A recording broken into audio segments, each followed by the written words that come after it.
Assalamualaikum warahmatullahi wabarakatuh. Perkenalkan, nama saya Nausi Fatisah Rahma. Saya dari Prodi Keperawatan dengan NIM 242122191. Di sini saya akan merangkumkan tugas bahasa Indonesia saya. Selamat menyaksikan. Baik, yang pertama ialah ragam bahasa berdasarkan jumlah penutur dan luas penyebarannya. Ragam bahasa Indonesia mencerminkan kekayaan dan kompleksitas bahasa yang digunakan di negara ini, yang dapat dilihat dari jumlah penutur dan luas penyebarannya.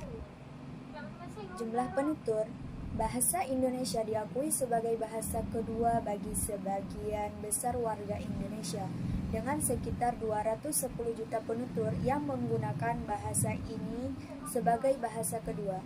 Sementara, hanya jumlah kecil yang menjadikannya sebagai bahasa ibu. Hal ini menunjukkan bahwa bahasa Indonesia berfungsi sebagai alat komunikasi utama di antara berbagai suku dan daerah yang memiliki bahasa daerah masing-masing. Pertumbuhan jumlah penutur bahasa Indonesia dipengaruhi oleh urbanisasi, pendidikan, dan interaksi antar budaya, di mana anak-anak dari orang tua dengan latar belakang bahasa yang berbeda-beda seringkali dibesarkan menggunakan bahasa Indonesia. Luas penyebaran.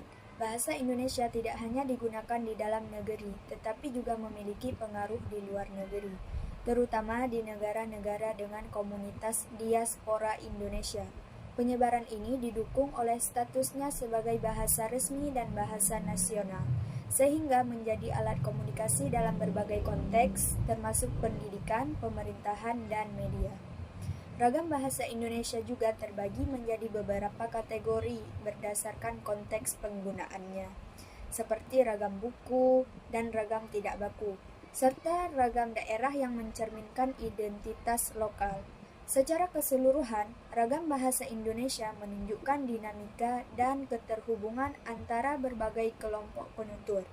Dengan jumlah penutur yang besar dan penyebaran yang luas, bahasa Indonesia berperan penting dalam menjaga keanekaragaman budaya serta memperkuat identitas nasional. Keberagaman ini juga menuntut penutur untuk memahami dan menggunakan ragam bahasa yang sesuai dengan konteks sosial dan budaya mereka. Yang kedua, ragam-ragam bahasa Indonesia. Ragam bahasa Indonesia mencerminkan keberagaman dalam penggunaan bahasa yang disesuaikan dengan berbagai faktor, seperti media, tujuan, dan konteks komunikasi. Berikut adalah kesimpulan mengenai ragam-ragam bahasa Indonesia beserta contoh.